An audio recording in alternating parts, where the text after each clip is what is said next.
ಒಬ್ಬರೇ ಬಾಯಿ ಬಿಚ್ಚದ ಇಲ್ಲಿ ತನ ಹಿಂದೂ ಪರವಾಗಿ ಶಿವಾಜಿ ಮಹಾರಾಜರ ಬಗ್ಗೆ ನೋಡಿ. ಇವತ್ತು ಛತ್ರಪತಿ ಶಿವಾಜಿ ಮಹಾರಾಜರ ಮೆರವಣಿಗೆ ಮ್ಯಾಗ ಚಪ್ಪಲಿ ಒಗಿತಾರೆ, ಕಲ್ಲು ಒಗಿತಾರೆ. ಅಂದ್ರೆ ಈ ಮಕ್ಕಳಿಗೆ ಸೊಕ್ಕ ತಿಂಡಿ ಏಟಾಗಿದೆ ಹೇಳ್ತಾರ್ತವ್ರು.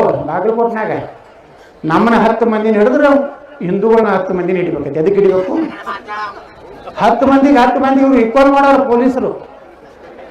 ಇವ್ರನ್ನ ಹತ್ತತ್ತ ಇವ್ರನ್ನ ಹತ್ತತ್ತ, ಈ ಕಡೆ 2 ಸೈಡ್ ಹಿಡಿದ್ರೆ ಆ ಕಡೆ 2 ಸೈಡ್ ಹಿಡಿಬೇಕತ್ತ. ಕಲ್ಲು ಹೋಗೋದಾರ ಯಾರಪ್ಪ ಬಾಗಲಕೋಟ್ನಾಗ?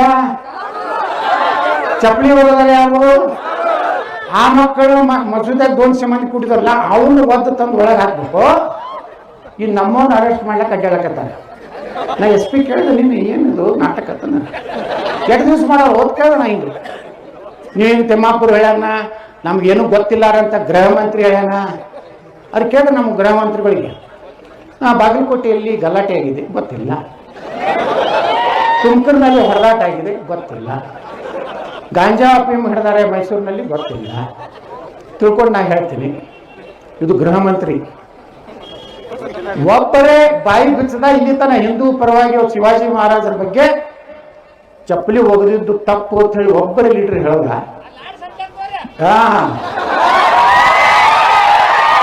ಅವಾಗ ಏನ್ ಹೇಳೋದು ಗೊತ್ತಂತ ನಾ ತಿನ್ನೋರು ಸಂತೋಷ್ ಲಾಡವರು.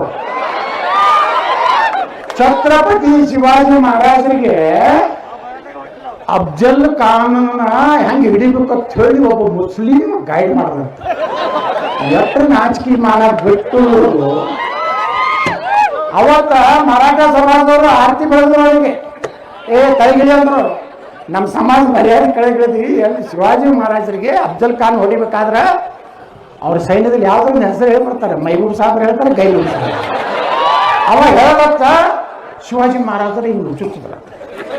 ಇವ್ರಿಗೇನು ಸ್ವಾಭಿಮಾನ ಬಿಟ್ಬಿಟ್ಟಾವ ಇವ್ರು ರಾಜಕಾರಣಿಗಳು. ನಾನು ವಿಧಾನಸಭೆದಾಗ ನೋಡ್ತೀನಿ ಏನೇನು ಮಾತಾಡ್ತಾರೋ ಏನು, ಯಾರು ಹಿಂದೂ ಪರವಾಗಿ ಮಾತಾಡಿದ್ರು.